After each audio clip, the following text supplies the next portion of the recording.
Welcome to UO Today. I'm Paul Peppis, Director of the Oregon Humanities Center. My guest today is Curtis Austin, Associate Professor of History at the University of Oregon.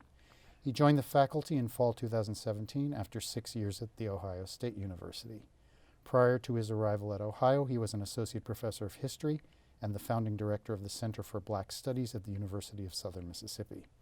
Austin's research interests include African American history, civil rights movement history, the history of the Black Power movement, and U.S. social and political history. Austin's book, Up Against the Wall, Violence in the Making and Unmaking of the Black Panther Party, chronicles the history of the Black Panther Party and was selected by the Choice Library Journal for its Outstanding Academic Title Award. Thank you, Curtis, for coming on the show. Thank you for having me. And welcome to the University of Oregon. Thank you. Happy to be here. So on that, why don't we just start there? What attracted you to the University of Oregon? What drew you here from the Ohio State University?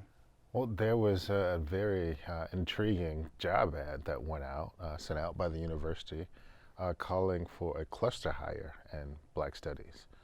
And I had been in the field of Black Studies for many years at that point. As you mentioned in the brief introduction there, I actually started a Black Studies program at a school where I worked at in the past. And I love building institutions. So when I saw that ad, I thought, why not go for it? Had no idea that we would make it through to the end, but got the call and was happy to take it.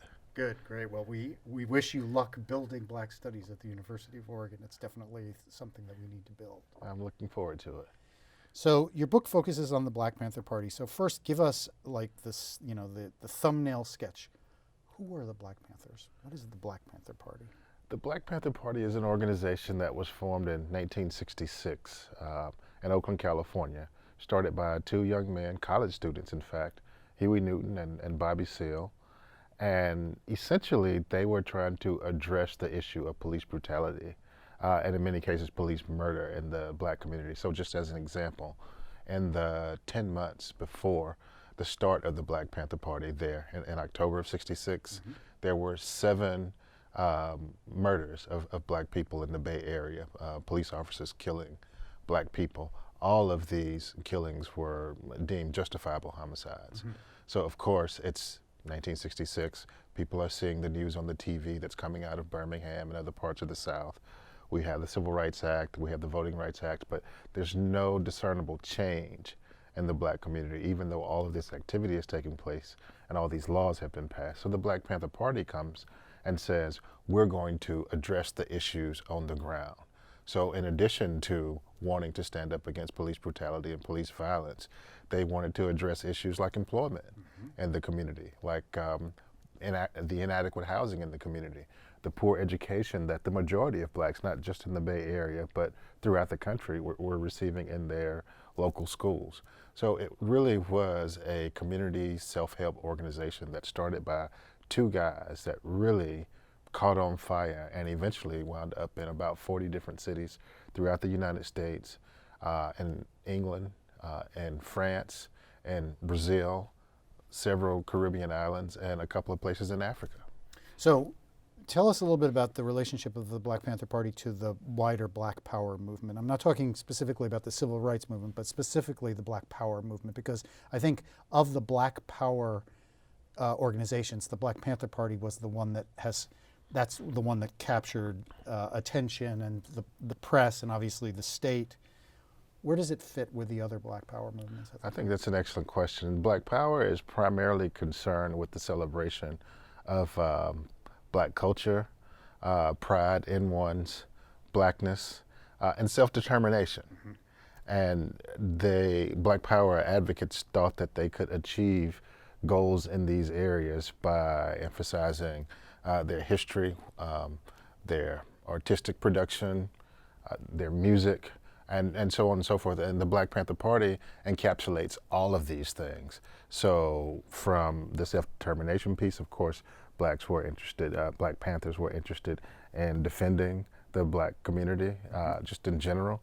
But they had a very interesting news organ called the Black Panther Party newspaper, and they have a now famous artist in the name of Emory Douglas, who painted, I would say drew, all of these really interesting cartoons that just really got to the bottom of the Black experience in America. And so very deeply grounded in the artistic piece, as was the Black Power movement in general. They were also interested in advancing the role of women in the Black community. And there have been justifiable critiques of the Black Panther Party in terms of its machoism, the misogyny that was there, and the sexism that was there. But as an organization, the Black Panther Party is one of the few Black Power organizations that elevated women to leadership positions and that fought with itself to move beyond the really terribly constraining mindset that most Black people came into the party with. And so they did advance gender relations in such a way that many people in the Black Panther Party, many women in the Black Panther Party, went on to become founders of various women's organizations that have made gender issues commonplace today when they weren't so much back in the 1960s. My sense is that there has been a kind of view of the Black Panther Party as a kind of seriously a misogynistic organization, and part of your argument is that that's actually historically inaccurate, that the role of women was much more significant than these sort of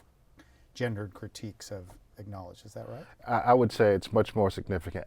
I would also say that there were sexists in the party. I would also say there was quite a bit of misogyny in the party. So there were political education classes where men were brought to and said, this is wrong, this is why, this is how we fix it. So for example, if you were guilty of some party rule or the type of infraction and you were male, you would be sent to the baby clinic. And for 2 months, you would have to deal with what you thought was a woman's job, and so on and so forth. And people were disciplined in ways that made them understand that you can't continue on this and expect to reach the goal of freedom. So, like I said, they were justifiably critiqued for that, but the struggle against this misogyny, against this sexism, I think is much more widespread than, say, it was in SNCC. And we're talking Black Panther Party, or even the Democratic Party at the time. So I think they should get some credit for the effort. They obviously did not succeed and change the world in that way, but they certainly tried. So you brought up SNCC, the Student Nonviolent Coordinating Committee. So tell us a little bit about the relationship of the Black Panther Party to these civil rights organizations that were explicitly nonviolent. What kind of relations were there between them? Well, when we talk about the Student Nonviolent Coordinating Committee and SNCC, there would be no Black Panther Party without SNCC. People like Stokely Carmichael and Willie Ricks down in Alabama and Mississippi, who were leading these organizations, had connections, relatives, people in New York, California, Chicago, other parts of the country, where they would write letters or go on visits and share with them what they were doing down in Mississippi and Alabama and Louisiana. And it's the people that they shared these ideas with, including Huey Newton and Bobby Seale, were the ones who started the Black Panther Party. Now, in Huey and Bobby's case specifically, Huey actually had a cousin who went down to Lowndes County, Alabama, where SNCC was doing some work, and he brought back some SNCC pamphlets. Huey Newton sees this pamphlet. He and Bobby Seale had been talking about creating an organization for several months. At this point, they see this pamphlet and they say, that's us. We're now the Black Panther Party. So they literally stole the name and the emblem. The emblem on this pamphlet was a panther, and they took that without asking anybody. There's a story that goes that they call the SNCC office and ask them if they could have permission to use it. That didn't happen. They actually decided that's who they were, that's what they were going to be, and the rest is history. So a very close connection with an organization like SNCC. But when you think about the NAACP, you think about the Congress of Racial Equality. And you mentioned in your question that these were very explicitly nonviolent organizations. And I would say to you, they were explicitly nonviolent on paper. It's very difficult to survive in a place like Birmingham, Alabama, or Jackson, Mississippi, with an emphasis on nonviolence. So what I had a woman in the NAACP tell me in an interview once is that nonviolence works fine in the daytime, but when the cameras leave and the reporters go home, you have to insist on defending yourself. And that's what they did in the NAACP. And that's what they did in CORE. And so there is not that big of a difference between these organizations and the Panthers. The biggest difference is that the Panthers said it publicly and openly. And you would find out the hard way from someone in CORE or the NAACP, Robert Williams in North Carolina, for example. So let's talk a little bit about this. First of all, the aesthetics of the Black Panther Party: guns, black leather jackets, berets. Why are those aesthetics important to them? That is, why did they value those aesthetics, and how were those aesthetics perceived? And first I want to talk about the appearance of African Americans with weapons walking the streets and in these uniforms. And then let's talk about the making of violence in the making and the unmaking. But first, let's talk about the aesthetics. Why were those aesthetics important for the Panthers? Why did they want those aesthetics to be? Well, I really like that question, and I'm hoping that our younger viewers are able to get something out of this, because I would like for them to think about the fact that not just on college campuses, but especially college campuses, everywhere you go, you see people in stretch pants, right? Everywhere you go. So the Black Panther Party chose the black leather jacket because during that period, everybody had a black leather jacket, and they wanted to be an organization that attracted the people. Yeah. And they looked around and saw that the people had leather jackets, and so that became a crucial part of their uniform. The guns and the berets, something a little bit different. They are actually very much enthused about what's going on in places like Cuba.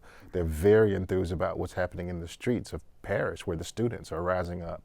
And so the beret was kind of paying homage to what was going on in some of these other countries. But the guns were extremely important, especially for California, because there was a local law that said anybody over the age of 16 could carry around her or his gun as long as they were not pointing at it. And if you looked around San Francisco and Oakland and San Jose and Richmond, that's what you would see in 1960s California, Bay Area, California. People walking around with their pistols and their guns. And again, they wanted to attract folks who they thought of as the people. And so it wasn't, for us, it's a big deal. But for people in the Bay Area, it was kind of that Western thing. So they were trying not to be too highbrow, and that's why they chose this look. So how was this look received, not by the people, but by, say, the press and the state? Well, neither the press nor the state appreciated it so much. Now, the state certainly didn't appreciate it. The press liked writing about it. The press loved to take lots of photos and splash it across the front page, and it got syndicated in lots of places from California all the way to the Atlantic Ocean and around the world for that matter. But the state thought that this was a huge problem, and they definitely needed to do something about it. And almost immediately, there was a new FBI office set up in San Francisco to watch the every move of the Black Panther Party. So from 1967, after the Panthers were about 6 months old, all the way until they closed the doors in 1982, there was a special FBI office there in San Francisco that coordinated with the state and local authorities. But they were concerned about this look. They were concerned about this rhetoric, of course, the off the pig, and if you shoot us, we're going to shoot back. But I would say, for those who don't have time to read the book, about 90% of Black Panther Party members never picked up a gun. A lot of this, I wouldn't necessarily call it bluster, because we can look in the newspapers and find some things that are obviously not bluster. But the average member of the Black Panther Party served breakfasts, sold the newspaper, worked in the free health clinics, went around to schools where there might have been problems, worked on tenant issues, housing issues. It took a special kind of person to actually use the gun. Now, maybe a few more carried it, but very few actually used it. So you mentioned the FBI's issue. I think you didn't express the extent to which J. Edgar Hoover was hostile to the Panther Party. For him, this was a major problem, yes? Yes. In fact, in 1968, he called the organization the greatest threat to the internal security of the United States. I think that's a little bit overblown, but he was convinced, or at least the documents say that he was convinced that this organization could potentially cause us some major issues. And I would submit that the thing that he was more afraid of was not members of the Black Panther Party per se, but what the Black Panther Party represented. Because what I tried to point out in my book is that the Black Panther Party would not exist without white people. You know, people don't think about that, but the majority of the money that went to produce the paper, to buy guns, to get all the things you needed to run a breakfast program or a free health clinic comes from white students, people in the white community, and by extension, we're talking about the Asian community, we're talking about the Latino community. And so they had this thing about themselves that made other people interested in what they were doing, and then they'd go into their own communities and duplicate it. So I think the threat was this infectiousness of their ideas, and not so much that, oh, these few thousand people are going to overthrow the government. I see. So to say a little bit more about their ideas, so they have this detailed 10-point program. So what are some of the key points in the 10-point program? The really powerful ideas that the Black Panthers advocated for and that were spreadable. You know, the number one point, of course, is self-determination. This idea that Black people by 1966, or if you take the end of the Civil War in 1866, had been struggling since, for a century to be free, and essentially not much had changed. And so they wanted to make a stand and say, we're no longer asking nicely. We're going to be self-determined whether you like it or not. There's a debate about whether, they made much progress on that. But other ideas like we want decent housing, housing fit for human beings to live in. In most places throughout the United States, the majority of the Black community lived in segregated areas and dilapidated housing, no matter what your job was. In fact, obviously there was a tiny middle class, but even if you were a doctor, a Black doctor, you still had to live on the other side of the tracks in this small segregated space. So decent housing. They wanted an education that told them exactly who they were, talked about their history in ways that were accurate, whereas I'm from Mississippi, for example. There, in the textbooks that I had growing up, there was a paragraph, when it came to Black people, a paragraph about slavery, and that's it. The entire American history. So that was in the 1970s. I can imagine what it must have been like for them growing up in the 40s and the 50s and 60s too. So decent education. They wanted the criminal justice system to be more fair. They wanted to be tried by juries of their peers. When they found themselves in trouble with the law, when they found themselves in front of a judge, what they also found was that almost always you would have a jury that was all white. And an all-white jury would almost always convict them, Black people, based on their misunderstanding of who they were. So they demanded a jury of their peers, which of course is a constitutional right, and most Black people at the time were not receiving that particular constitutional right. There were 10 points in all, but one of the ones that people have a little bit of a problem with was they wanted to be exempt from the military, for example. They didn't want to fight specifically in Vietnam, but they demanded their right to be exempt because they were saying that they didn't want to protect a country that did not protect them. They didn't want to go fight for democracy in some place where they didn't have democracy in Oakland or in New York or in Jackson. So I would think those would be some of the most important, but the ones that the press focused on was point number 7. Right.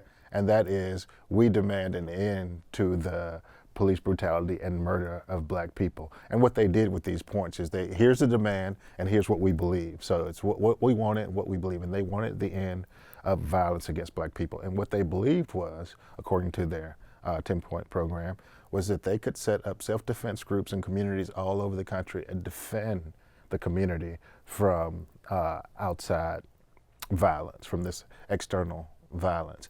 That's what the New York Times and the Washington Post and ABC and CBS focused on, that one particular point, and not the other ones that I would think are much more important. So what we know about the Black Panther Party is mostly untrue if we read newspapers. I have found a document in my research once, an FBI document that said 73% of everything published about the Black Panther Party in American newspapers was given to these papers by the FBI or reporters who worked for the FBI. So let's talk a little bit about that. The clandestine efforts of the FBI to undermine the Black Panther Party. So talk a little bit about that. I mean, you've already begun to suggest it, but they had FBI informants who became members of the Black Panther Party. Is that right? That is correct. One of the things that I critique the party about in my book is that all you had to do was be black to join the Black Panther. That's pretty much it. Mm-hmm. Now, there were some chapters, I mean, the chapters all over the country, there were some chapters where there was a little bit more scrutiny. People would check you out.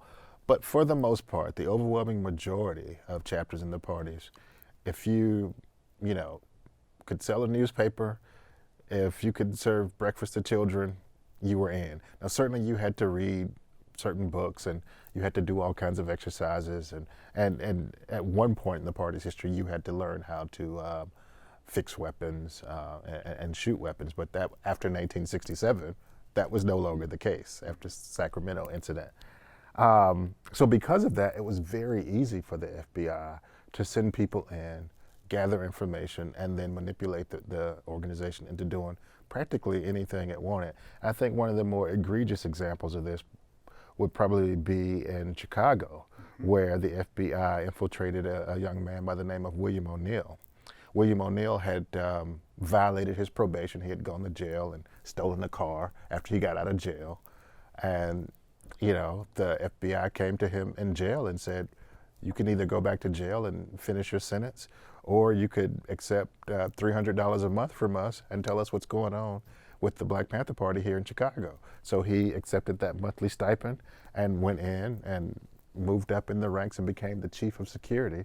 And William O'Neill turned out to be the guy who drugged the leader of the Chicago chapter, Fred Hampton, with secobarbital on the night of December 4th, 1969. And after he was drugged, the police, local state's attorney's office came in, kicked the door open, and shot the place up, killing Mark Clark, who was a defense captain from Peoria, Illinois, and Fred Hampton, who was the leader of the Illinois state chapter of the Black Panther Party. Now, there are incidents like that took place in New York, it took place in San Diego, Los Angeles.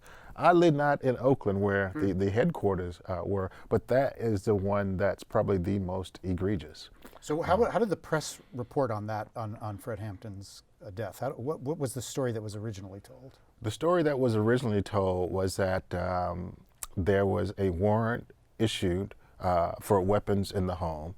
The Panthers refused to accept the warrant and began to shoot at the police, and the police shot back in self-defense. There were some very good lawyers from the University of Chicago, some from Northwestern University, who came in and offered to help the Black Panther Party in their time of need. And what they discovered was that the Panthers, even though there were guns in the apartment, got off one shot. And that shot came from Mark Clark, who was sitting at the door guarding it, because when the police opened fire on the apartment, they first knocked on the door. And when they knocked, Mark Clark said, "Who is it?" And the police responded, "Tommy." And he said, "Tommy who?" And the police said, "Tommy gun," and started shooting. And they shot Mark Clark straight through the heart, and the gun he was holding shot a hole in the ceiling. The other 101 shots all came from police firearms. So the story was the state's attorneys and the police's story that was told in the paper. But in 1982, after a long time, this happened in '69, a court found that the police actually shot all the shots, and they awarded the Clark and Hampton families almost $2 million in damages. So tell us some of the factors that led to the dissolution of the Black Panther Party. You know, The Black Panther, the average age of a Black Panther was 19. So, I'm going to be 50 soon. Yeah. And I can remember being 19, Yes. thinking I knew everything. Now I know I was wrong about that, right? So we have a group of young people who are trying to do something that will literally change the world, but they are essentially kids. I mean, I have kids myself. I know a 19-year-old does not want to be referred to as a kid, but when you live for as long as I have, you come to realize that you have a little bit more growing to do. So they made lots of mistakes. They didn't really need the FBI to come in and infiltrate and screw things up for them. They made lots of mistakes on their own. It was important, though, for them, as I was saying in the beginning, to make sure that women had leadership roles. And because they did this, you had a lot of guys in the party who didn't know how to handle that. And so you had infighting where it didn't need to take place, where it was not really necessary. And this ran a lot of good people away from the party. So some of the best people left because of internal party politics, had nothing to do with the police, nothing to do with the FBI. But I would think ultimately the party dissolved because the FBI, the CIA, the Defense Intelligence Agency made it clear to all of their staff people that if we don't get rid of this organization, the United States will no longer be what we want it to be. They convinced their staff people of that. And because of that, there was widespread killing of members of the Black Panther Party. Still to this day, there are dozens of members of the Black Panther Party in prison for crimes that we know and that the government has allocated that they did not commit, but they had these political ideas, and so they remain in prison. And there was a really, really big media push to, I would say, criminalize and vilify the organization. So today that when a student or a person on the street for that matter hears the phrase Black Panther Party, they become standoffish. Well, it's because they created this idea of the Black Panthers of a very violent, very murderous organization, when in fact it is an organization that today is responsible for the sidewalks where people can go up on their wheelchairs. The Black Panther Party pushed for that. You've heard of Meals on Wheels. It was the Black Panther Party who started that idea. Healthcare has been in the news for a long time. The Black Panther Party pushed free health care, and they didn't just push it, they created free health clinics and made the government stand up and then give more in terms of Medicaid and Medicare. And so the guns is what we hear about for the most part, and the social programs get shunted to the side. But I think that was the threat. Okay. There was a move not to take the United States where it promised to take us, liberty and justice for all, but to keep it as it was, to maintain the status quo. And the Black Panther Party was going to allow itself to be ridden like an ox for the people in order to prevent that from happening. And so they had to be gotten rid of. On that note, I have to stop you. It's been a fascinating conversation, Curtis. Thank you for everything that you've shared with us. Good luck with your work. I hope that your time here is extremely productive. Thanks for taking the time. Thanks for having me. I've been speaking with Curtis Austin, Associate Professor of History at the University of Oregon. He's the author of the award-winning book, Up Against the Wall, Violence in the Making and Unmaking of the Black Panther Party. Thanks so much for watching.